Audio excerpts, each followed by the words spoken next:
Okay, good evening, everyone. Glad to be back here with all of you again.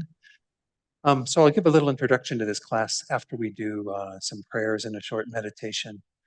So we're going to start with the prayers that I usually do before the class.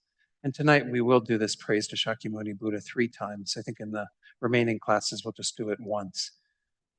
The Buddha is the source of all of these teachings, and his qualities are beyond comprehension, but some of the labels that we give to the Buddha are on the screen there. These all represent various levels of accomplishment, realizations, but they're not to be seen as something completely foreign. We can accomplish the same. And what we're looking at in this course is developing our knowledge of death, rebirth, intermediate state, what have you, so we can use that knowledge to become enlightened as quickly as possible, perhaps even in the death process. We'll talk about that as part of the course. So let's recite this praising the Buddha, but also recognizing the qualities that we have within ourselves that can develop into that same state. To the founder, the endowed transcendent destroyer, the one gone beyond, the foe destroyer, the completely perfected, fully awakened being, perfect in knowledge and in good conduct, Sugata, knower of the world, supreme guide of human beings to be tamed, teacher of gods and human beings, to you, the completely and fully awakened one, the endowed transcendent destroyer, the glorious conqueror, the subduer from the Shakya clan, I prostrate, make offerings, and go for refuge.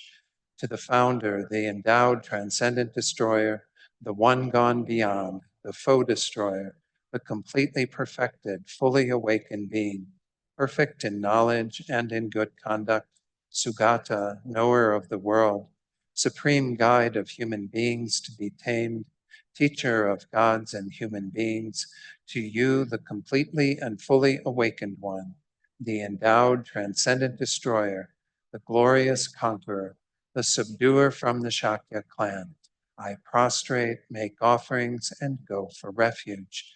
To the founder, the endowed transcendent destroyer, the one gone beyond, the foe destroyer, the completely perfected, fully awakened being, perfect in knowledge and in good conduct, Sugata, knower of the world, supreme guide of human beings to be tamed, teacher of gods and human beings, to you, the completely and fully awakened one, the endowed transcendent destroyer, the glorious conqueror, the subduer from the Shakya clan, I prostrate, make offerings, and go for refuge. We'll do a short mandala offering. Again, in this prayer, we're visualizing the entire phenomenal world transformed into a beautiful Buddha paradise, everything pure, uh, amazing nature. We're just offering this vast, pure offering to all the Buddhas and Bodhisattvas so we can achieve the realizations of the path, especially through studying this text. This ground, anointed with perfume, strewn with flowers, adorned with Mount Meru, 4 continents, the sun and the moon, I imagine this as a Buddha field and offer it. May all living beings enjoy this pure land. Idam Guru Ratna Mandalakam Niryatayami. And refuge and bodhicitta, giving voice to these 2 thoughts. First 2 lines are refuge in the 3 jewels that we're kind of refreshing, and then our motivation of bodhicitta in the last 2 lines. We'll do this the first time in English, and then 2 more times in the Tibetan. I go for refuge until I am enlightened, to the Buddha, the Dharma, and the Supreme Assembly. By the merits I create through listening to the Dharma, may I become a Buddha in order to benefit all sentient beings. Sangye chodang soki choknam la, jangchu bardu dakni kyapsu chi, daki chunyan gipe sanam gi, dola benchir sangye duparsho.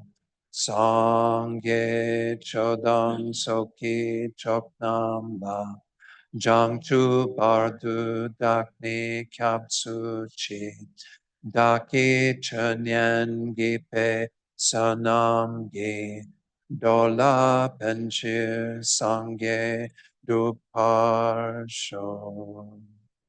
Okay, thanks everyone. Let's do a short meditation. So again, at the beginning of each class, I'd like to start with just a few minutes of silent meditation on the breath. I don't think I need to give guidance to any of you on doing that, but try to find a good meditation posture and then work with the breath in whatever way you find suitable for your mind. Whether you want to focus in the area of the nostrils or the lower abdomen or just the general sensation of the breathing, whatever it is that works for you. Just do that in silence for the next few minutes, trying to keep your awareness with the breath. And whenever the mind wanders, gently guide the mind back to the breath.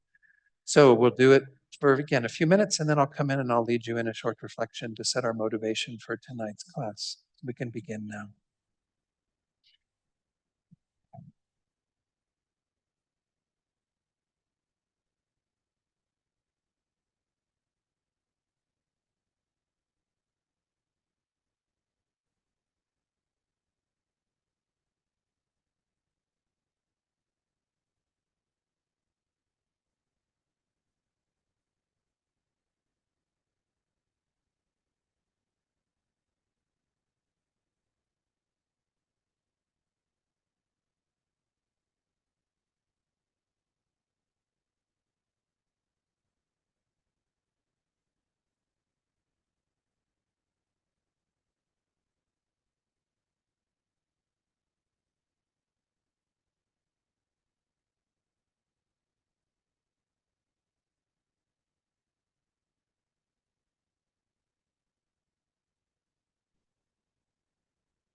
Now let's set our motivation for our time together tonight.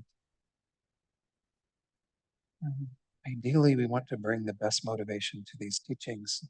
And when we examine this subject, we're doing it in the context of how death, intermediate state, and rebirth are taught in the tantric teachings. Buddhist Tantra is part of the Mahayana.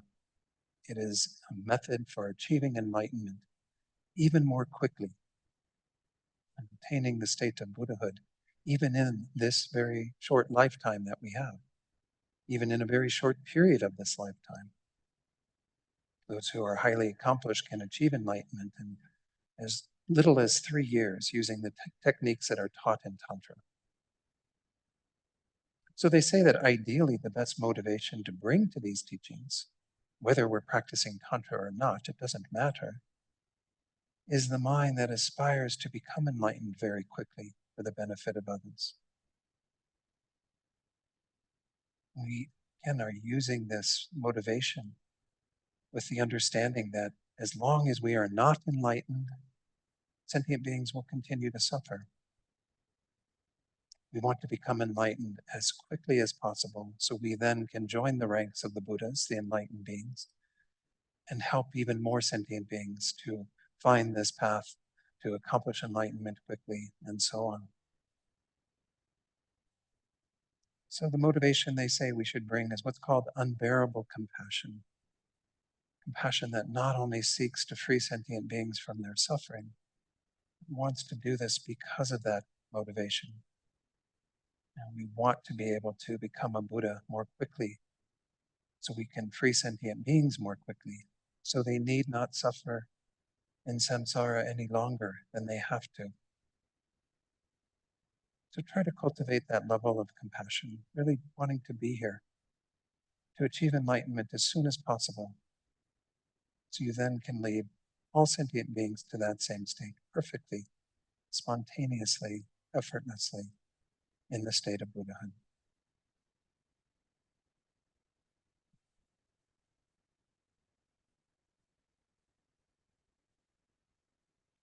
When you're ready, you can open your eyes fully and we'll begin the class. So again, this class is sort of an extension of the class on Tantra that I taught earlier, part of last year into the beginning of this year. But it's not required that you have any kind of tantric empowerment. So don't feel like you're in the wrong place when you hear that word Tantra. Buddhist Tantra is a more esoteric set of teachings that the Buddha gave. And what we're going to be looking at in this course are primarily the way in which those who do practice, particularly Highest Yoga Tantra, use these 3 times of death, intermediate state, and rebirth as a part of their path when they're doing their daily meditations, but also, of course, at the actual time of death.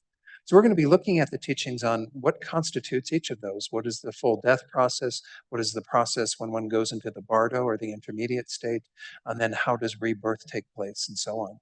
So we're kind of examining this basic machinery that we've been involved with since beginningless time, going from life to life through this same mechanism. And anytime that we've had particularly a human body, this is what has occurred, this full dissolution of various elements in the body and so on. We're going to be getting into that already tonight. So again, this course is only planned for 4 sessions, and I'm pretty confident that I can cover it in that. I do want to go over with you before we get started the materials that you do have at your access. You can download these from TNL's website. This is the page for tonight's class. If you go to the calendar and you click on that, you end up here. Those of you who came in online, no doubt came through this page. There's a course materials button right there in the middle of the page. That will take you to a Google Drive that I've set up. And I've added a folder to this and maybe one other additional piece of a PDF file. But let me start with the text. This is the actual text that we're going to use. And again, I can pull it up here, but I'll be pulling it up. I've already got it on my screen as a PDF. But this is through the kindness of Jeffrey Hopkins, and then Lottie Rinpoche helped doing a commentary on it. But Jeffrey Hopkins, together with Lottie Rinpoche, translated this text. This is a Tibetan text that goes into, again, death, intermediate state, and rebirth. So you all have access to that, and that's what I'll be referring to throughout these 4 sessions mainly, is looking at that text. The other folder that we have has some materials in it. This is a nice little chart that I'll be using. It's very small on the screen right now. I'll try to enlarge it when needed. But essentially this goes over the entire death process, what are called the 8 dissolutions that occur at the time of death. So it's a really useful chart. There's also this nice little book that comes from Lama Yeshe Wisdom Archive, and there are a couple of hard copies out in the lobby. This one can go back out there after the class tonight. This is called Life, Death, and After Death. And it does have some teachings on the death process and so on. So it's really kind of useful. And Lama Yeshe, founder of our organization, is always such an amazing teacher. So This is a little chart that I'm going to talk about tonight. It's not so important to go into it at this point. The last thing is I added a reading list. I didn't have this earlier. There's not very much on it. There is the original book that that translation was in, which is this book that I have here in the Gompa here, Death, Intermediate State, and Rebirth in Tibetan Buddhism. It has a little bit of additional commentary from Lati Rinpoche, but it doesn't really have a whole lot more. So there's not a need to run out and buy it. You do have the translation of the text. Mind of Clear Light, Advice on Living Well and Dying Consciously. This was the original hardbound version of it as a paperback. This is the title that they gave it. This is a nice book that goes into teachings on death and rebirth in Tibetan Buddhism, and His Holiness's teachings are really quite nice. Jeffrey Hopkins also helped with that. The third one, again, is the one that is in the drive, that free book from Lama Yeshe Wisdom Archive that I mentioned a few minutes ago. And then How to Face Death Without Fear. This was originally published as How to Enjoy Death, this wonderful book that I thought looked like it should go out into the hotels that we have here in Santa Fe, and everyone can read either the Gideon Bible or How to Enjoy Death.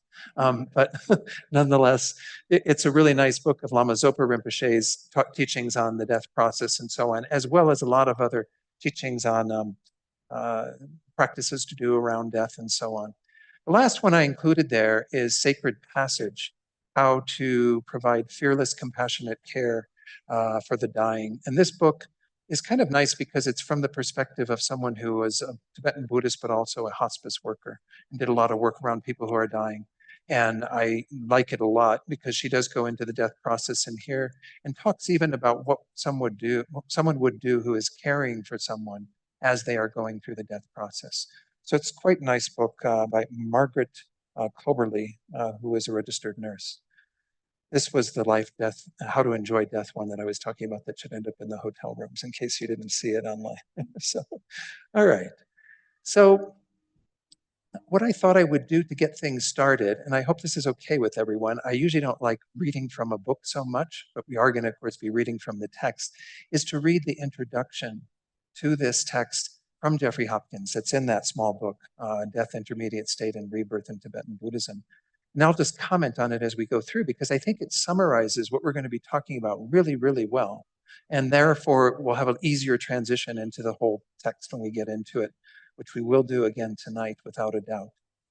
It starts off by introducing the topic of Buddhist Tantra. And some of you may be new to the concept of Buddhist Tantra, but it's divided, as it says there, into 4 types, 4 levels, corresponding to 4 levels of yogic ability. The 4 are called action or kriya in Sanskrit, performance or charya. Yoga is the Sanskrit, and then highest yoga, Anuttara Yoga Tantra. So these are the 4 levels, and they go, when you get to highest yoga tantra, this is the level that many people aspire to practice at because it is said to be the one that is the quickest. That's the one where we do have the ability to attain enlightenment in a single lifetime. So as it says there, the supreme form, highest yoga tantra, is aimed at stopping death and rebirth, as well as the intermediate state between the two, and at transforming these into Buddhahood. This is done through a series of yogas that are modeled on the process of death, intermediate state, and rebirth, until the yogi gains such control over them that he or she is no longer subject to dying. So he's talking here mainly about what are called the more mainstream tantras. Those of you who took the tantra course know that we also covered Kala Chakra Tantra. The Kala Chakra Tantra has a little bit different technique, but the mainstream highest yoga tantras all work with this concept of transmuting these 3 times, death, intermediate state, and rebirth, into what are called the 3 bodies of a Buddha. We'll go into those in a moment. These are the kind of the resultant state that we are trying to attain through all of our practices in the Mahayana. There's no difference between Sutra and Tantra in terms of what you achieve, just the means by which you achieve those. Okay? It says, since these yogas are based on simulating death, let me go ahead and expand the screen a little bit for this so I can get more on there. Since these yogas are based on simulating death, it is important for the yogi to know how humans die, the stages of death, and the physiological reasons behind them, because there is a subtle physiology that's going on in Tantra that is what's occurring as we go through the death process. The tantric description of these is based on a complicated theory of winds or currents of energy And the yogic traditions, they would call this prana, qi in Chinese medicine, and tai chi, and so on. And these serve as the foundations for various levels of consciousness. Wind and consciousness travel together. This is a basic tenet of Tantra. Upon the serial collapse of the ability of these winds to serve as bases of consciousness, the events of death, internal and external, unfold. Thus, the study of death for a practitioner of highest yoga tantra is a study of these winds and the consciousnesses dependent upon them. So you hear a bit about winds and consciousness. Certainly, these two, as I said, go together. They say that consciousness is kind of the ability, of course, to know and to see. We define consciousness as that which is clear and knowing, but it needs some sort of motility. It needs an ability to get wherever it needs to go, particularly when we start talking about how we are going to transmigrate into another life through the rebirth process, through the intermediate state and so on. What allows mind to move is its mount, which is wind. So you have a subtle wind energy that is always together with our subtlemost mind. And this is the basics of Buddhist Tantra in terms of highest yoga Tantra in particular that we're trying to access. Now, in Tantra, what you do, in very brief, because I can't go into all the details of it and don't really have time to anyway, is that you work with these yogic techniques to access that level of mind. It's said to be a completely non-conceptual mind, a very subtle mind that you can access, and we do even access to some degree at certain moments in our lives, but only for brief flashes. In the yogic techniques, you're trying to allow that mind to arise so you can use it as a very powerful platform for deep spiritual realization. That's the essence of what we are doing in Tantra, particularly highest yoga Tantra. What happens, though, of course, is at death, this arises naturally, as was explained on the screen there just a minute ago. All of this around the winds are going to dissolve and the consciousness is dissolved with them. So the coarser and grosser levels of mind fall away and subtler levels of mind arise. And eventually you arrive at that mind of clear light in the same way that you would if you were using these yogic techniques. But it happens naturally at death. This is why many yogis prefer to wait until the process of death and actually attain enlightenment when that mind arises. We're not going to go into all the details of those teachings about how you achieve that, but rather use this as a method to understand what happens at death so we have a good awareness for our own benefit as well as for the benefit of those who we might be tending to as they go through that process. He goes into a little talking about winds here. I'm going to skip over that. We will talk about the winds in a little bit, but to go back one screen, I think at the bottom of the screen there, it says, through the practice of highest yoga tantra, a yogi seeks to cause these winds in their coarse and subtle forms to dissolve into the very subtle life-bearing wind at the heart. This is kind of what's residing there at the heart with the subtlemost mind. This yoga mirrors a similar process that occurs at death and involves concentration on the channels, the pathways of wind, and the channel centers, what are called the chakras, inside the body. There are 72,000 such channels, according to, this is primarily in the Guhya Samaja Tantra, but I think it's also in many of the other tantras.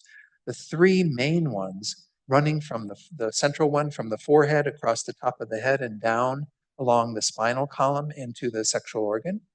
And then the other two are running parallel to it, the right and the left. So you have those three channels that are a main focus of our death process, as well as highest yoga tantra practice. Continuing there, it says the channel centers or chakras along these three main channels are wheels with varying numbers of spokes or petals, which are located at the forehead, the top of the head, the throat, heart, solar plexus, base of the spine, and in the actual sexual organ. At these wheels, the right and left channels wrap around the central one, constricting it and lessening or preventing the passage of wind. So let me take it off screen just to give you a little more description of this. So you have essentially these two side channels that are running parallel to the central channel, and the winds will eventually get into the central channel at death. We're going to see that in our description of death when we get into it. What has to happen first is all of these channel knots, where the right and the left circle around and constrict the central channel. These chakras that occur there, those have to be loosened so that the wind can flow into them and then into the central channel. So essentially, you have this whole process once more of dissolution of winds, and the consciousnesses that are supported by them fall away, and the mind becomes subtler and subtler. This is what is said to happen in the death process. Again, we'll get into more detail very shortly.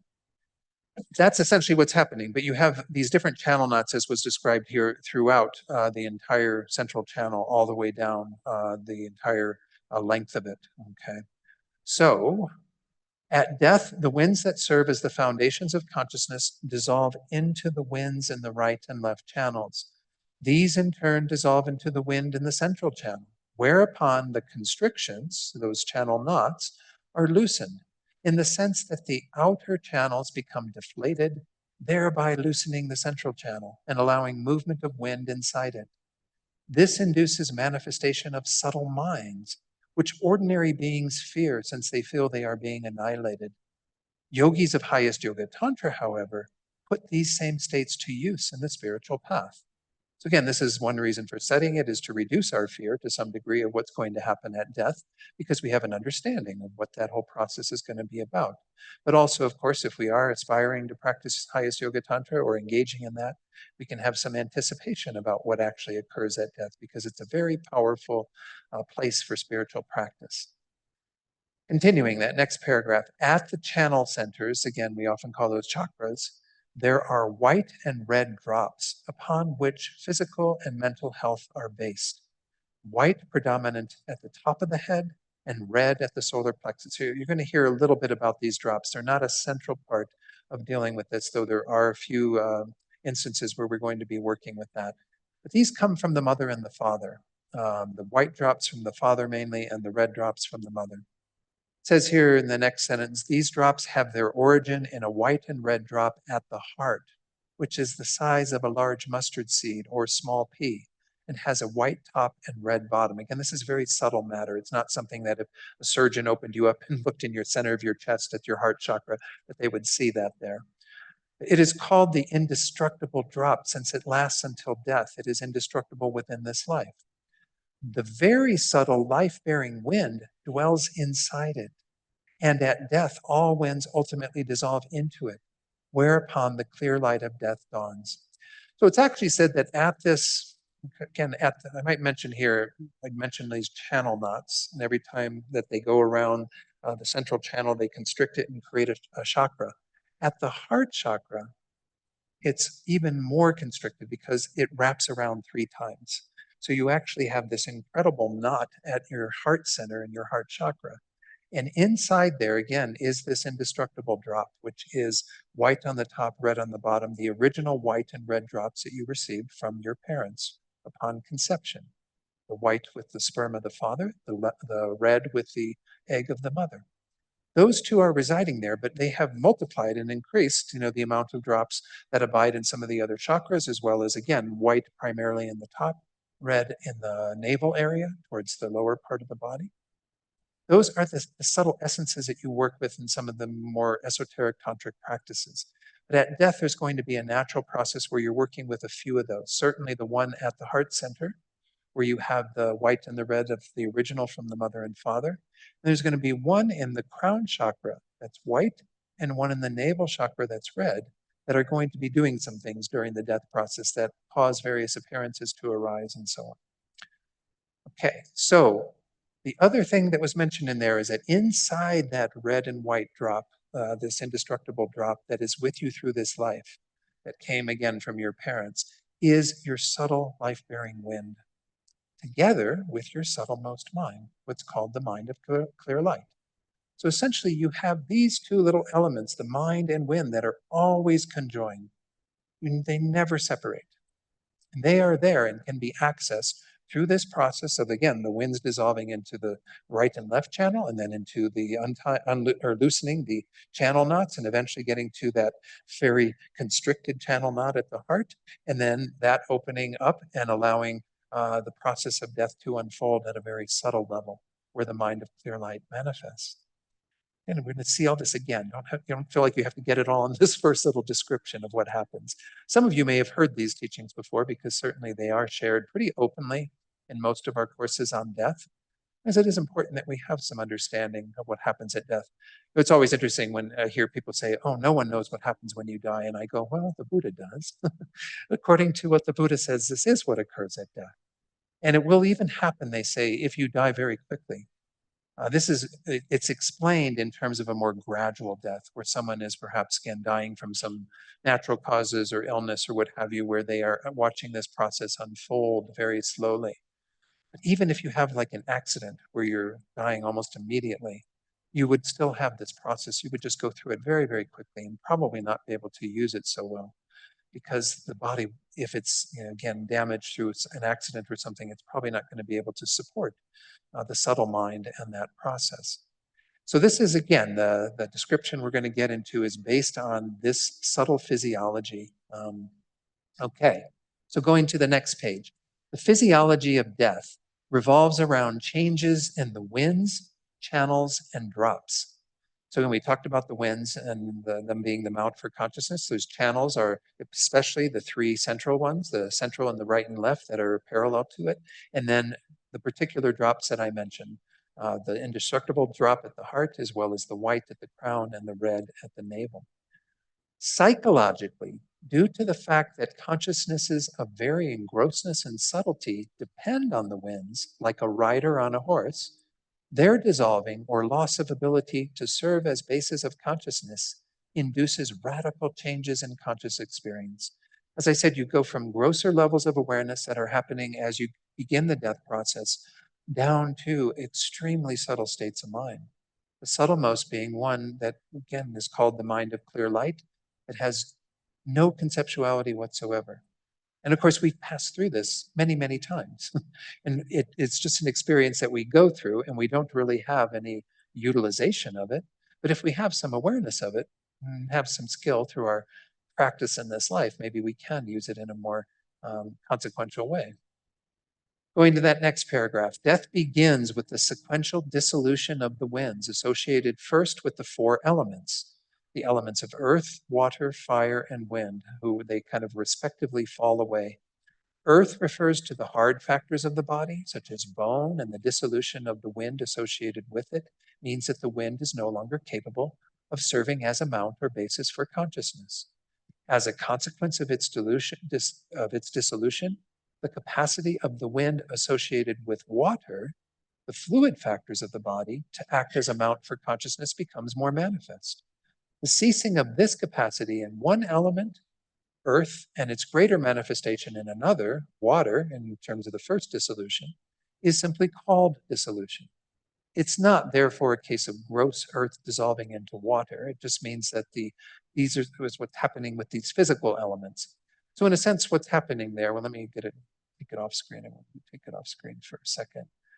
You have these four physical elements. Earth is the coarsest, and earth will fall away in a sense, being incapable to serve as a support for consciousness. And the wind that supports it falls away. So you naturally kind of fall to the next one, which is water. Water then acts as a basis with its wind for the consciousness that is arising then, and it falls away, and eventually you have fire being the basis. Fire falls away, and then you would have the wind element itself that, again, is encompassing a lot of the levels of wind that are in the body, and they eventually fall away. That's the first four dissolutions. We'll get into those tonight, hopefully.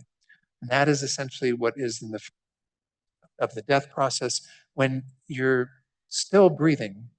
Your breath is fading away. But when you get to the end of these four, your breathing has actually stopped. But you still have four more dissolutions to go through. The death process is continuing. This is what Tibetan Buddhism holds, is that when we have clinical death, when the body's no longer breathing, even brain activity has stopped, all of these things, the consciousness is still going through this subtler process. So we have four more dissolutions that occur after that. Let me finish off this little bit here and we'll skip forward. There's really not too much left to this introduction. So then it says, of course, simultaneously with the dissolution of the earth element, there are four other factors that dissolve, and we're going to get into those tonight, so I'm not going to talk about those at this time. And that's accompanied by various external signs, generally visible to others. This is, again, why people like Margaret Coberly, who I mentioned, the nurse who wrote the book from a perspective of someone who's tending to those who are dying, you can often tell that these external signs are happening. especially by the feedback that someone might give you when they are dying. But there's an internal sign, the inner experience of the dying person, that is also occurring. And of course, from the outside, you wouldn't know that. That's only being perceived by the person who is dying. The same is repeated in serial order for the other three elements. Again, as I mentioned, after earth falling away, then water would, then fire would, and then eventually the final one would fall away, which is wind. So there are charts in there for these. I'm not going to go through that. Let's skip now to this, going into the subtler levels. Upon the inception of the fifth cycle, the fifth dissolution, the mind begins to dissolve in the sense that coarser types cease and subtler ones, I got to get this out of the way here on my screen, sorry, and subtler ones become manifest. First, conceptuality ceases, dissolving, so to speak, into a mind that's called the mind of white appearance. This subtler mind, to which only a vacuity filled by white light appears. This is often what people say when they come back from near-death experiences, right? Is that there was a white light and this vision of a white light. That is often the first sign as the consciousness begins to fall away from these coarser levels of conceptuality. So again, that white light appears, it's free from coarse conceptuality, but nevertheless slightly dualistic. It in turn dissolves into a heightened mind of red appearance, which then dissolves into a mind of black appearance. So that's the seventh dissolution. At this point, all that appears is a vacuity filled by blackness, during which the person eventually becomes unconscious. As they say, there's kind of a swoon that occurs there. In time, this is cleared away, leaving a totally non-dualistic vacuity, the mind of clear light. You've arrived. That's the final, subtlemost mind that is appearing at the time of death. As it says there, it's free from the white appearance, the red increase, the black near attainment. Those three appearances have gone, and you have arrived at that non-dualistic, non-conceptual state of mind. This is death. This is the moment of death, according to Tibetan Buddhism. When death has actually occurred is when all of those grosser elements have fallen away, even the subtler states of mind, the winds that supported them, and you've arrived at that mind of clear light.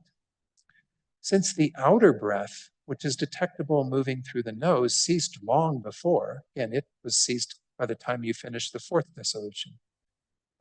From the tantric perspective, the point of actual death is tied not to inhalation and exhalation, but to the appearance of the mind of clear light.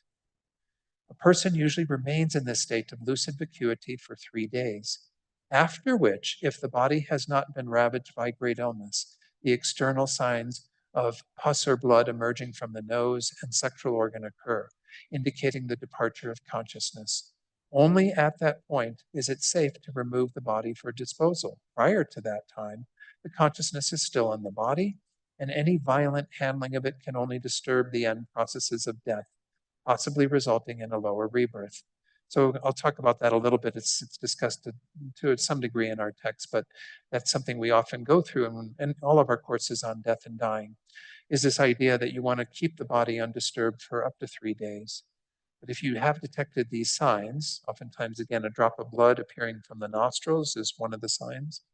I think in women, it's reversed, that the red doesn't appear there. Actually, a white drop would appear from the nostrils. But nonetheless, if you see that or other signs that the consciousness has left the body, then it's perfectly fine to move the body. But up until that point, you should try to leave the body undisturbed and do prayers around the body, all these sorts of things, to try to have some positive influence on the death process that's going on. But that's death. And again, a very important time of our existence when we get to that subtlest consciousness and the mind is still there, and it is very powerful because of how subtle it is.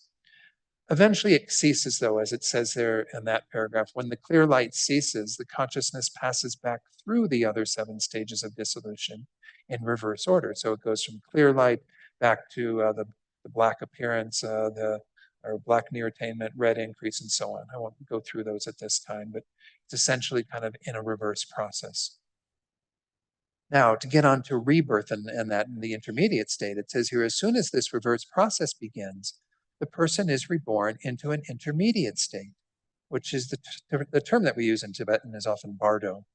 There was even a novel called Lincoln and the Bardo, maybe you heard about it, which was using some of these Tibetan Buddhist teachings on intermediate states and what have you for a basis for this fantasy sort of novel. But anyway, it says there, you would be reborn into that between lives with a subtle body that can go wherever it likes, through mountains and so forth, in search of a place of rebirth. A lifetime in the intermediate state can last from a moment to all the way through 7 days, depending on whether or not a suitable birthplace is found. That's what you're doing in the intermediate state, is seeking out your next rebirth based on the karma that ripened at the time of death that is propelling you into your next existence. If one is not found, the being undergoes a small death, experiencing the 8 signs of death as laid out above, but very briefly. He or she then again experiences the 8 signs of the reverse process and is reborn in a second intermediate state. So you can have that happening for a total of 7 rebirths in the intermediate state. We'll get into the detail on that in that section of our text, making a total of 49 days, during which time a place of rebirth is necessarily found. This is why many of you have heard this when we've had anyone die that we are making prayers for. We try to do prayers every 7th day, because that may be a day of transition for them into their next intermediate state existence, so that they will find a good rebirth and what have you. But also at the end of that, the 49th day, when we make strong prayers, for the beings who have gone into the bardo. It's a little tricky in my mind because we base it on when they stop breathing, which, as we just went through, is not technically when death occurs. Death is when the consciousness goes into, I guess it's gone into clear light, but it hasn't exited the body. I don't know. I always had an issue about that, but our text doesn't go into that much detail on that point in particular. It's perfectly fine, I think, to just start from when that subtle death has happened, when they've stopped breathing and hopefully passed into the mind of clear light, and then begin counting the 7 days from there. But technically, they haven't left the body yet, so there's time in the intermediate state hasn't begun until that has occurred. Okay, so then continuing on, looking more at this intermediate state idea, the small death that occurs between intermediate states or just prior to taking rebirth is compared to experiencing the 8 signs, ranging from the appearance of mirages to the clear light when going to sleep. We're going to see these signs in a moment. Similarly, also upon dreaming, the 8 signs of the reverse process are experienced prior to the dream, which ends with another experience of the 8 signs of death, followed by the 8 of the reverse process. These occur whether one is passing into another dream or awakening from sleep. So again, they're just using dream as an analogy for in Highest Yoga Tantra. You have what are called the 9 mixings, where you work with going to sleep, the dream state, and arising from sleep, as well as the states of death, intermediate state, and rebirth, and so on. Trying to mix all of those with our practice of Highest Yoga Tantra. But then it says there at the bottom, these states of increasing subtlety during death and of increasing grossness during rebirth are experienced also whenever there's fainting in the body, as well as in orgasm, as well as before and after sleeping and dreaming, although not in their complete form. Thus, they not only indicate levels of subtlety on which every conscious moment is built, but also describe states through which beings frequently pass without noticing them. So it is mirrored in terms of these experiences where we have something similar, not identical, but something similar that is a flash, a moment of that mind of clear light and the dissolution to it, and then coming back out of it. This doctrine suggests that ordinary conscious life is concerned with only the gross or superficial, without heed of more subtle states that are the foundation of both consciousness and appearance. It is a case of not knowing either the origin of consciousness or the basis into which it returns. Ordinary beings are so identified with superficial states that the transition to the deeper involves even fear of annihilation, as was mentioned earlier.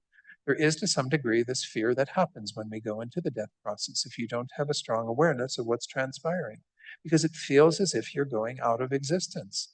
The coarser levels of awareness that are all attached to this identity and this body are all sort of falling away. We're going down into these subtler states where we do not have these kind of groundings and all of that, where we're going into these just pure minds that are experiencing various signs and visions, and eventually arriving at the mind of clear light can be a little fearful for some people.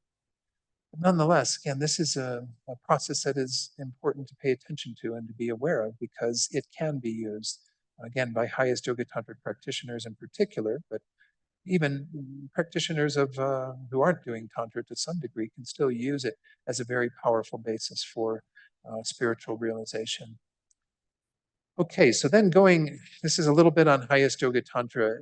Highest Yoga Tantra is divided into two stages, the stage of generation and that of completion. In generation, you're using your imagination, working with the particular Buddha figure that you have been initiated into, to see yourself as that Buddha right now. When it comes to completion, that's where you actually make it real. So again, we're not going to talk that much about Tantra through this. We're going to mainly focus on the death process. But in those stages, the uncontrolled processes of death, intermediate state, and rebirth are ultimately purified. The most subtle state, that of clear light, is eventually used as a basis of compassionate appearance without regenerating grosser minds. Actual achievement of these practices is beyond those who have not cultivated compassion, realized emptiness, and learned the techniques of what's called deity yoga, the meditative appearance of a compassionate mind realizing emptiness as a deity, or as a Buddha figure is another way of translating that deity. However, an accommodation of one's perspective on life to an understanding of these states is within the reach of those who wish it. So that's the end of the introduction, but it essentially kind of covers some of the main points that we're going to be talking about. It gives you a little bit of grounding in this idea that we're going to be looking at these three periods. The first, the death process itself, which is what we'll go into first tonight and get into. I'm hoping to get through the first four dissolutions, the fifth dissolution of these grosser elements. And we will continue the next week, completing the death process, going on to the intermediate state, what transpires there. There's a little too briefly there, but that is a sort of holding period where you are searching out your next rebirth. And again, in tantric practice, you would not be doing that. You would be using that as a platform to be able to make it into your opportunity to transform that into one of the bodies of a Buddha. I'll talk about these three bodies of a Buddha in a moment. And then finally, the rebirth process, when you actually, the consciousness enters into the next existence and begins that whole existence after that point, which again, in Tantra, you would be using that very differently. So let me just check in and see if there are any questions before we go on. Many questions might be answered as we go through more material, but nonetheless, I just wanted to make sure that what I have gone through so far is somewhat clear. Stephen, did you have a question? Yeah, okay, Stephen's got a question here in the Gompa. Uh-huh. Oh. Get the microphone in. Okay, there. Yeah, Don, thanks. Thanks for taking my question. It just has to do about what terminology Hopkins was using when he says non-dual states. Is he meaning lack of subject-object duality or lack of appearance of intrinsic existence?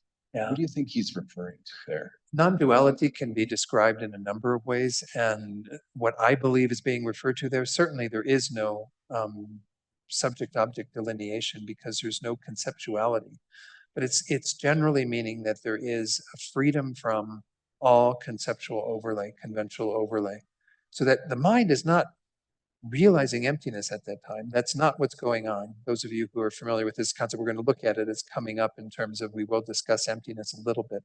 But what is happening is that it goes into a place where there's no conceptual kind of pinnings, nothing to trap us in conceptuality. The mind is in a non-conceptual, direct perception state, and it can perceive very profound things at that time.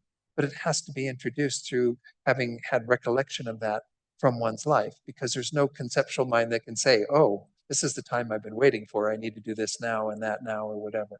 It has to be practice and kind of a rehearsal for death that is done by those practicing highest yoga tantra frequently.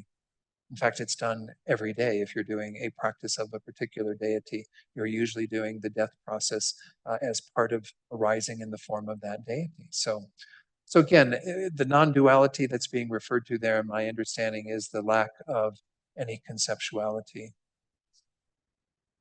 No generic image, which is the way conceptuality knows. You have this mind that is free of all of that, not having any conceptual groundings. And therefore, again, it will just have the experience of that direct reception of that clear light mind in that space and pass through it if there isn't any kind of information brought in, if you will, an ability to use it on the path. But nonetheless, by those who have practiced well, it's said to be very effective. Lama Tsongkhapa, the founder of this tradition of Tibetan Buddhism, is said to have attained enlightenment in the intermediate state as he passed out of death into, that, so on. We'll go into that teachings on those shortly. Yeah. Any other questions? And things will get clearer over time. So don't feel like if it's still a little foggy in terms of what we're talking about. Text is yet to come. So, all right, let's go ahead then and begin with our actual text. As I mentioned, this text is out there. You can access it by, whoops, that's the reading list. Where do I have that? I think it's over here. Got this thing on my screen that I have to get rid of. There it is. Okay. So this is the text that has been put together by the FPMT for the use in this course. We have a little introduction to the text. By the way, the author of our text, I don't know much about him, Yangjen Gawe Lodro. I don't know when he lived or anything. I didn't really check to see if there was information in here somewhere. But nonetheless, this is based on, again, the teachings that are traditionally given in Highest Yoga Tantra around utilizing the three states. It starts with a praise, Namo Guru Manju Goshaya. Manju Goshaya, of course, is the Buddha Manjushri. And Guru is often put before the titles of these various Buddhas to have the understanding that is especially grounded in Tantra, where we see the Buddhas as inseparable from our own gurus and vice versa, our gurus as being the same essence of the Buddhas. And we are praising in that first line, our gurus and all those beings who have accomplished that level of wisdom, Manjushri being the Buddha of wisdom.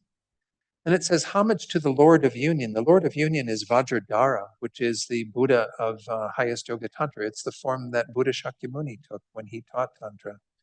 Master over the iron elements of birth, death, and between. These are called the iron elements here because there's an alchemical reference. Iron is the base from which things begin with. The bases of purification, those are what you start with. And then over their transformation into gold by the two stages of the profound path, which are the purifiers. The two stages, again, are what I just mentioned, generation stage and completion stage of Highest Yoga Tantra. So those are the means of purification. Then the base, the iron, gets transformed into gold through them and becomes then, of course, the precious three bodies of purity, the fruits of purification. So what are these three bodies? Let me go ahead and introduce you to these. This is a chart that's used for the Buddha Nature course that I've taught here, Tathagata Essence. But what you want to pay attention to is the middle there, where it says emanation body, nirmanakaya, enjoyment body, sambogakaya, and then truth body, dharmakaya. There's different ways of talking about the bodies of a Buddha. And by body, we don't necessarily mean a physical body. We mean an experience of the Buddha or a part of what it means to be a Buddha. On the left, those two, emanation and enjoyment body, these are what are called the rupakayas, the form bodies of a Buddha. They are the ways in which Buddhas appear in the world. The enjoyment body being more exclusive in a pure land where only beings who have realizations, bodhisattvas who have direct realizations of emptiness can enjoy being in the presence of that body. Emanation bodies are all the other ways that Buddhas appear for the benefit of other beings. It can be as an actual human body, it could be as a dog, it could be as a bridge, it could be as anything. Emanations are myriad, and the Buddhas can appear in any form that is suitable to tame disciples, to help disciples. Those two external manifestations, again, what are called the form bodies, are driven by the enlightened mind of the Buddha, which is here called the truth body, the dharmakaya. The enlightened mind of the Buddha is the source, in a sense, from which all of those emanations come. That is the fulfillment of your own potential. Every one of us has Buddha nature and can become, in essence, the dharmakaya. And then that dharmakaya, from that wisdom mind, that omniscient mind of a Buddha, appear the various emanations, or manifestations, let's use that word. You have the emanation bodies, again, that are for any type of disciple or any person that they want to benefit. And then the enjoyment bodies, which can only be experienced by those who have greater realizations. So back at our text, when we talk about this, that's the result of our kind of purifying this base. We have the base, which is our ordinary death, intermediate state, and rebirth. And we're going to purify that through Tantra into these three bodies of purity, the nirmanakaya, sambogakaya, and dharmakaya. Again, emanation body, enjoyment body, and then the truth body. Again, it doesn't mean that this, once more, as I said, is grounded in Tantra, but it doesn't mean that you have to have a full understanding of what's done on the 2 stages of the Highest Yoga Tantra to get something out of this text. But nonetheless, this is geared to give people, particularly who are practicing Highest Yoga Tantra, a basis for how they're going to practice.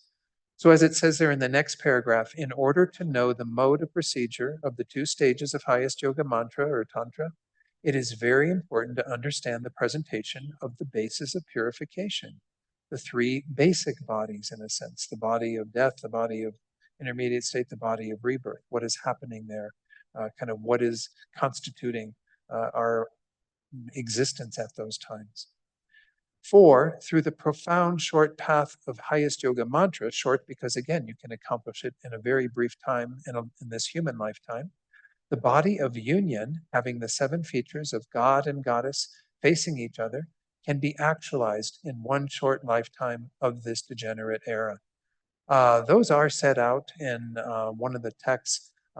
I don't think it's so important to talk about those. We did go through them in the Highest Yoga Mantra course, but they are essentially what are the qualities, the 7 features of the final resultant state of attaining that enlightenment particularly in what's called that enjoyment body state, which has the yabyom, the father-mother figures facing each other. That is the accomplishment of that path of Highest Yoga Tantra.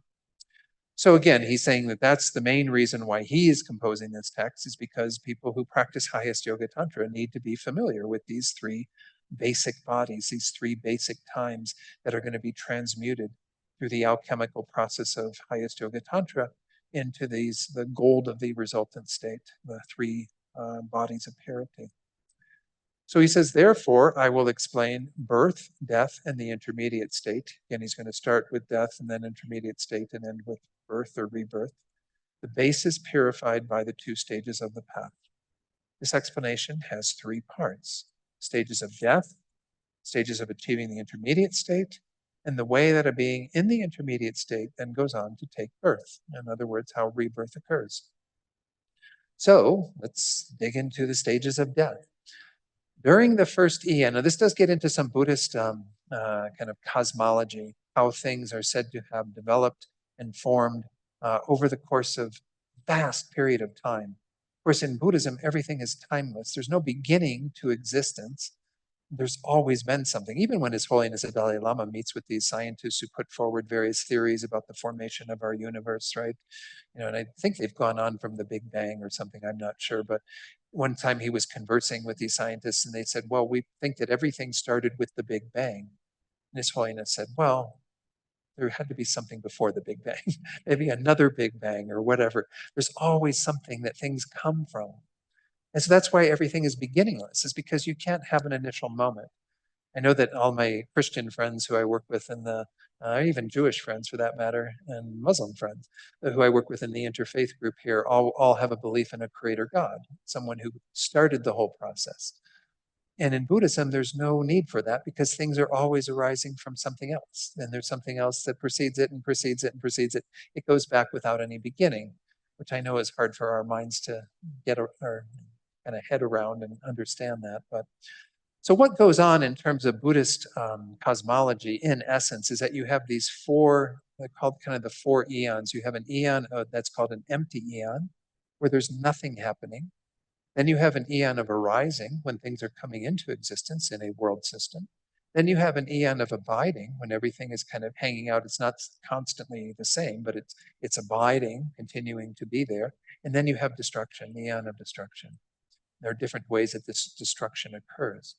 So this is kind of the way in which he's going to start talking about at different times in the eon of abiding, human existences have actually been very different from what we currently have.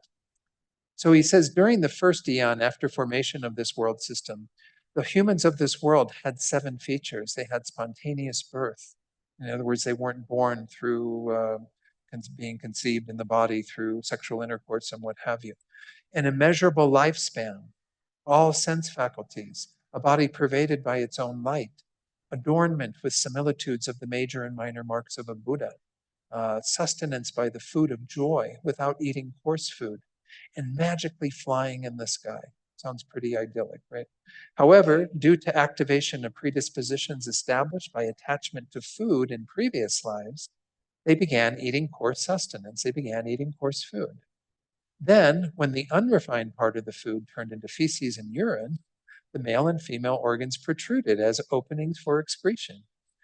2 who possessed predispositions established by copulation in former lives became attached to each other, and in dependence on their lying together, a sentient being formed in the womb.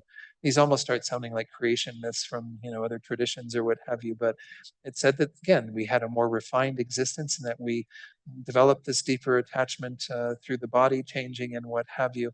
And through these steps, as it says, their birth from a womb came to be. Womb-born humans of this world are said to have the 6 constituents: earth, water, fire, wind, channels, and drops. So earth, water, fire, and wind are those 4 elements that we're going to talk about. They're the first 4, again, in the 4 dissolutions that happen at death. Channels and drops are unique to, again, this human body, though it is, I believe it is in mammals of this world, we do see something similar. But I couldn't say that for sure. That's my understanding based on some teachings Lama Zopa gave once. Whoops, didn't mean to go that far. There's another presentation of 6 constituents, and that's according to another interpretation, the 6 constituents are bone, marrow, and regenerative fluid obtained from the father, those 3 from the father, and flesh, skin, and blood obtained from the mother. So again, whether you're talking about one system or the other, it's definitely something unique about this human body that we have currently. That although it wasn't, we're not in as refined bodies as what were there in the earlier part of this eon of formation and so on. Nonetheless, we are definitely in a much better state in terms of practicing Tantra. Because it said that actually having these elements, whether you do the 6 constituents in the first way or the second way, is what allows you to have an ability to utilize the death process and to experience that.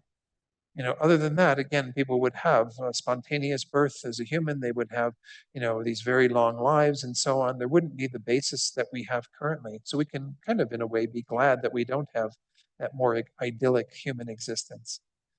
At the bottom of the screen there, then, whoever is a person definite to become enlightened in one short lifetime of this degenerate era, through practicing from the beginning the path of highest yoga mantra, is necessarily such a womb-born human of this world, having the 6 constituents.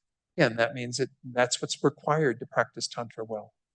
So again, there are a lot of references to Tantra here in the beginning, but as I said, it's mainly going to go through the death process in a very, again, literal way so that anyone can use this knowledge.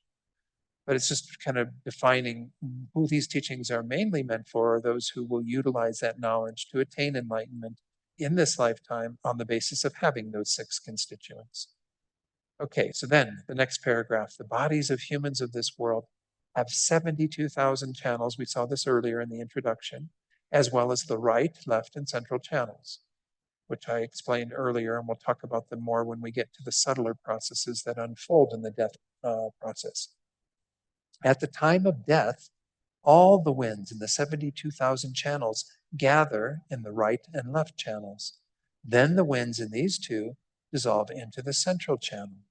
The winds in the upper and lower parts of the central channel finally dissolve into the indestructible, life-bearing wind at the heart. This is all talked about in the introduction. So again, I already gave you the context for understanding that that is what happens at death. The dissolution of these coarser winds into the right and left, them into the central, and all the way down into the heart chakra, where the indestructible life-bearing wind resides. at the heart in that indestructible drop. The white and red constituents exist in the manner of a closed round case with a white drop on top and a red one on the bottom inside the central channel at the channel wheel, the chakra of the heart. In the center of this closed case is the one entity of the very subtle wind and mind. I already explained that as well, again, at the very center of the heart chakra, where you have normally these three constrictions that are caused by the right and left going around it 3 times. You have residing that indestructible drop, and within that, the sort of eternal drop, the drop that is the essence of your subtlemost mind, the clear light mind, together with the subtlemost wind that is its mouth. Those two abiding within that drop. Okay. Now, the next part. The very subtle wind is the indestructible life-bearing wind into which the final dissolution in the death process occurs.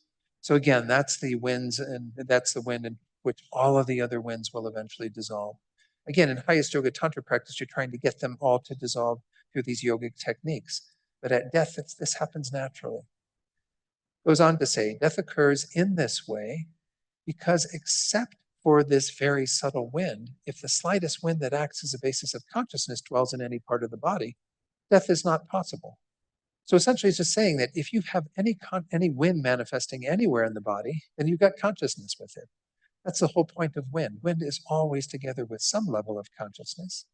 The grosser levels of consciousness require wind.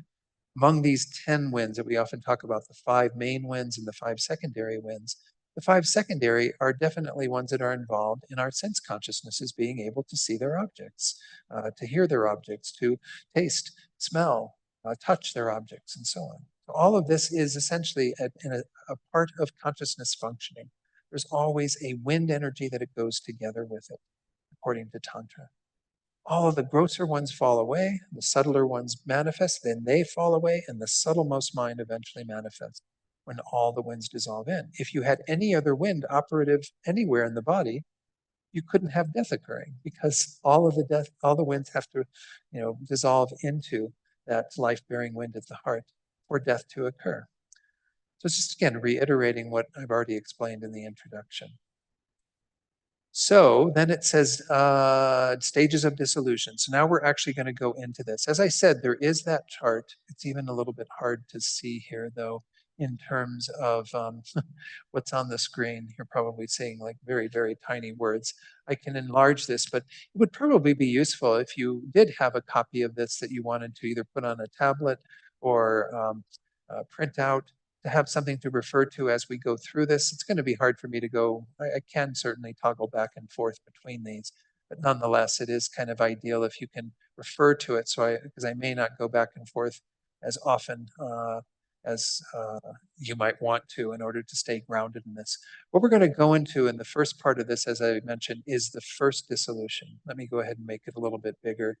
The first 4 that involve the gross elements dissolving. It says at the top there, 8 dissolutions of the 24 coarse phenomena. I'll get into explaining what those are, but essentially we have them divided into the 5 aggregates, into what are called the 5 wisdoms, into what are called the 4 elements or constituents, earth, water, fire, and wind, the 6 sense powers, or 6 sense sources, and then the objects, the 5 objects of the senses. And so those are the 25 essentially that are dissolving. But the first 4 dissolutions have a common theme to them in terms of a physical element falling away, the consciousness becoming a little subtler and being supported by the next element and so on. And then it goes all the way into the remaining dissolutions that I'll probably talk about next week, where we have the actual more subtle states that are occurring after the breathing has stopped in the body. All right. So let's go back to our text and carry on. So the introduction to this, stages of dissolution, says humans must die by way of the dissolution of the 25 gross objects, 5 aggregates, 4 constituents, meaning again the physical constituents, earth, water, fire, wind, the 6 sources, the 5 objects, and the 5 basic wisdoms. Okay, so those were what I pointed out briefly on that chart. Let's talk about the first dissolution. Initially, the five phenomena on the level of the aggregate of forms, this is the first of the five aggregates. The aggregate of form is referring mainly to the body. It's not that your entire aggregate dissolves at this point. It's saying that that is the coarser level of awareness that is going to cease. It dissolves, simultaneously with the other phenomena. They are the aggregate of forms, the one I just mentioned, the basic mirror-like wisdom, and that's going to be explained in one of these paragraphs, the earth constituent, which is again that which is sort of solid in the body, the eye sense, which is what allows you to have visual consciousness, and the visible forms, the colors and shapes that are included within your own continuum, the things that you're able to see through the force of that eye sense power being there. So when the eye sense fails, then of course the visible forms cannot be seen. So the first one of these five that are going to dissolve here, the 5 of the 25 that dissolve throughout this first process, or throughout the entire process, actually. There are 22 that dissolve in the first 4 dissolutions, and then the remainder dissolve in a sense in the last 4. So, as the external sign of the dissolution of the form aggregate, one's limbs become smaller than before. The body kind of shrinks in a way, and one's body becomes weak and powerless. So it's not to say, again, that your entire form aggregate, your entire body is dissolving. It's just saying that these elements of the more robust qualities of the body are falling away, and the body is even shrinking to some degree.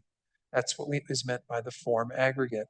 It's the only one of the 5 aggregates that are physical, the form aggregate. So then the next factor that dissolves at that same time is called the basic mirror-like wisdom. These 5 wisdoms become transformed entirely into the mind of a Buddha and the experience of a Buddha in the path of Highest Yoga Tantra. But this is the basic one. This is what we have currently in our unenlightened state. It's explained to be an ordinary consciousness to which many objects appear simultaneously and clearly, just as reflections appear in a mirror. At an external dissolution, one's sight becomes unclear and dark.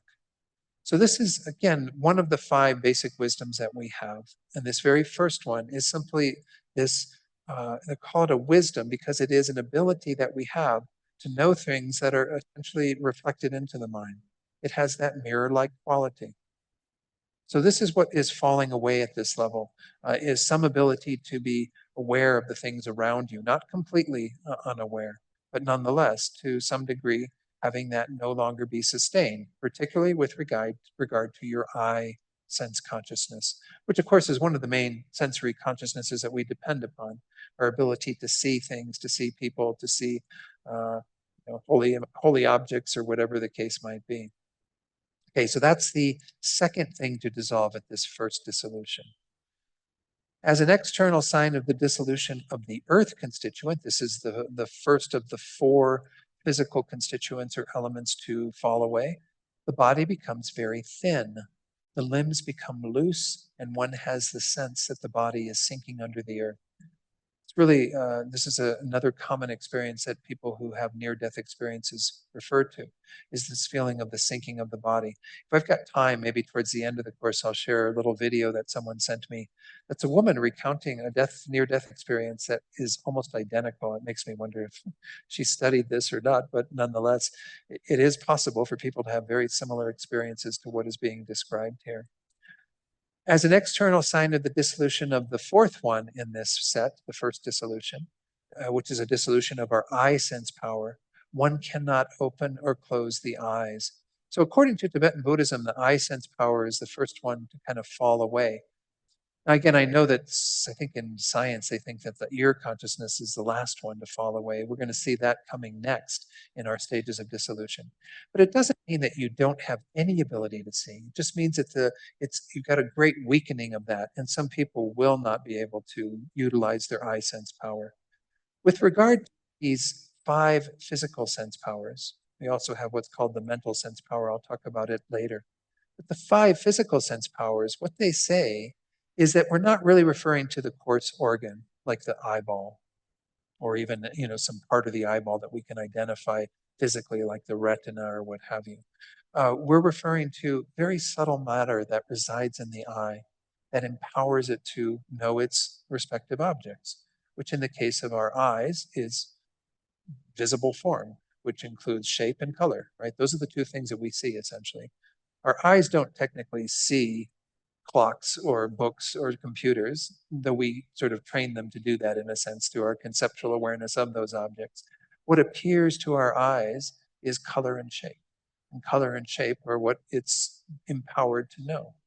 So, what Buddhism says is that you have this very subtle matter that resides in the eyeball that allows you to be able to access that data.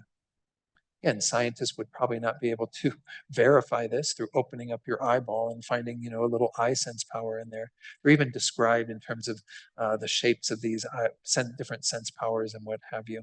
I don't need to go into all of that. I'm just giving you an idea of what Buddhism considers to be the thing that empowers us to use our visual consciousness, to be able to see shapes and colors. Nonetheless, I don't think there's any problem with equating it at a gross level to the eyeball.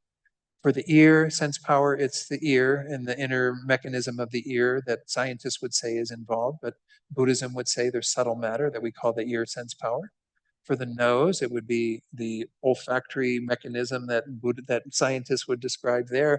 Buddhism would say there's that subtle nose sense power that is implanted there that it allows you to be able to access odors through the nose consciousness. Then we have, of course, the tongue, where we have tastes and an empowerment to be able to detect the variety of tastes that we have of sweet and salty and astringent and what have you. There's a whole delineation of all of the various objects of the senses in the traditional texts. And then finally, we have tactile sense power, the body sense power that pervades pretty much the entire body. It's not in things like fingernails or hair, right? You don't have any sensation. If somebody cuts your hair, you're not going to feel the cutting of that unless they chop your ear off in the process or something.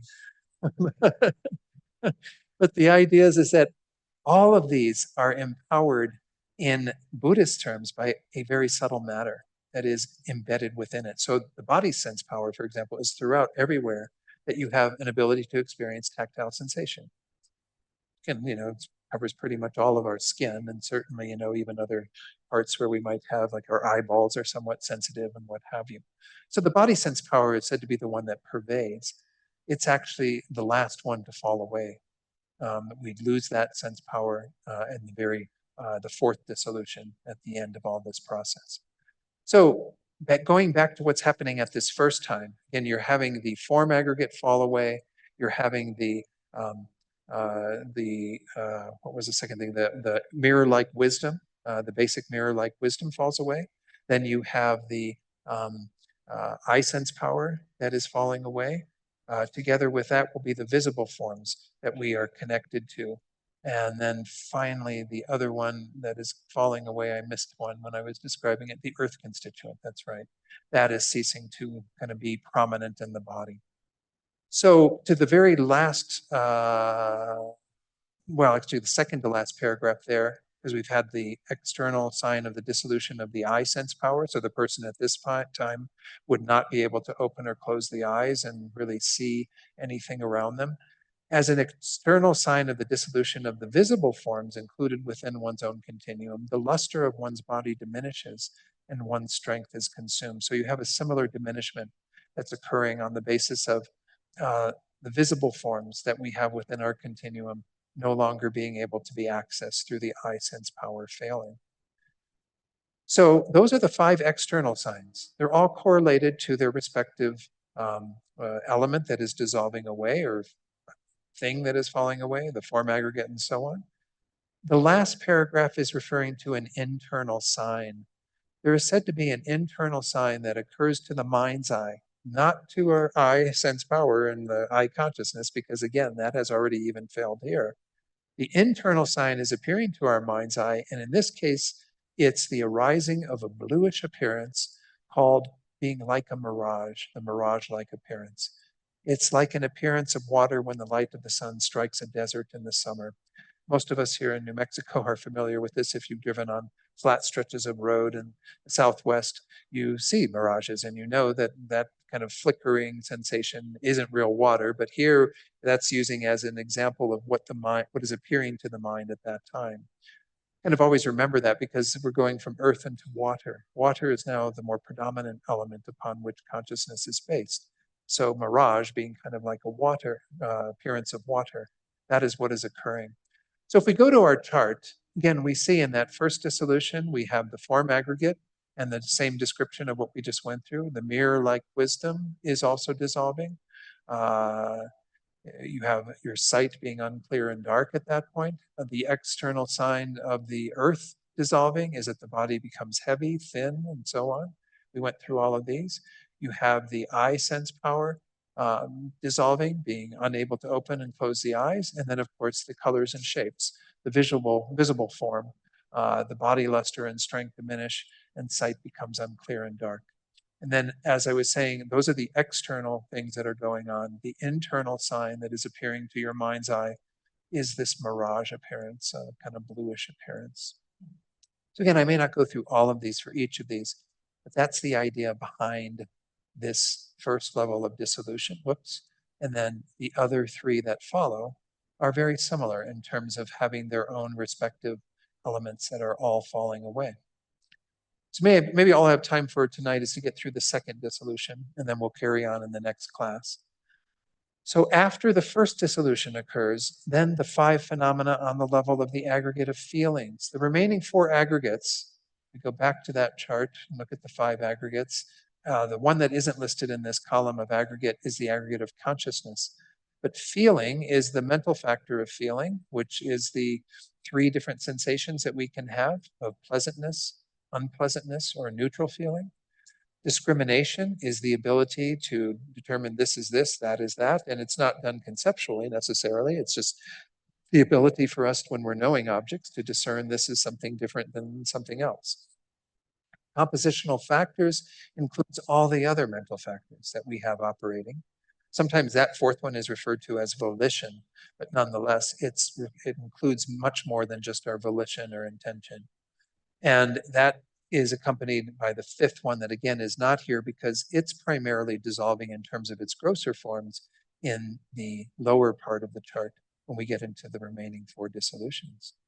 So feeling, discrimination, compositional factors, and consciousness are all within the mind. They are all mental aggregates. But nonetheless, they are divided separately because there is a diminishment at death of each of these individually. So they're going to refer to this dissolution in terms of it being related or correlated to that aggregate of feelings dissolving. When that dissolves, the external sign, it says there, is that the body consciousness can no longer experience those 3 feelings, or feeling tones, feeling sensations, pleasure, pain, and neutral feelings, which accompany the sense consciousnesses. It seems that also it's those that accompany the mental consciousness, because as it goes on in this section, it talks about both mental and sense consciousnesses. But nonetheless, the sense consciousness ones are the ones that you would notice more directly, that the person wouldn't be able to feel what's going on in their body, what is happening in the space around them in terms of having a painful or pleasant experience. The second factor that dissolves at this level is the basic wisdom of equality. This is explained to be an ordinary consciousness that is mindful of discriminating those pleasure, pain, and neutral feelings as being of one type. That is to say, as being all of feeling. So it allows one to see equality of things. And that's something that we do have operative in our minds at times. At death, that falls away, so you no longer have any ability to kind of see them all in that light. Of course, they're falling away as an experience anyway at this point. As an external sign of its dissolution, one is no longer mindful of the pleasure, pain, and neutral feelings that accompany the mental consciousness. So it seems that this is happening for both sense and mental consciousness, as I mentioned. The third thing that dissolves, besides the aggregate of feeling and that wisdom of equality, is the dissolution of the water constituent. This is these liquid elements of the body that moisten the body and so on. Your saliva, sweat, urine, blood, and regenerative fluid dry up greatly. That's what's happening at this stage of death. And again, people would be able to see that the person becomes much more dry in the mouth and is needing, moistening of the mouth more frequently. As an external sign of the dissolution of the ear sense power, one can no longer hear external or internal sounds. So that's the fourth thing that dissolves here. And as an external sign of the dissolution of the sounds included within one's own continuum. Even this kind of very subtle sound that's there, maybe we detect it when we're meditating and just have a tuning into this kind of constant sound that's underneath the surface. This sound inside the ears no longer arises. So it does seem from a Buddhist presentation that everything involved with our ear consciousness dissolves in that second dissolution. And again, the person is still breathing at this point. You haven't gone into what would be called clinical death at this stage. What is the internal sign for the mind's eye at that point when they are experiencing this second dissolution? The dissolution of these five manifests as a dawning of an appearance called the appearance like smoke-like, which is like blue puffs of smoke, similar to smoke billowing from a chimney in the midst of a mass of smoke. So again, that's also on this chart. If we go over to the side there, it says the smoke appearance is appearing there. And again, that makes some sense too when we talk about fire being the next element. What happens when you put water into fire? You kind of get a sort of steamy, smoky thing. Like if you've ever had a campfire and then you start pouring water on it, smoke arising, what have you. That's how I often remember that one as well. But okay, so I know that was a lot of just going through itsy bitsy details of what's happening at death. Are there any questions at this point?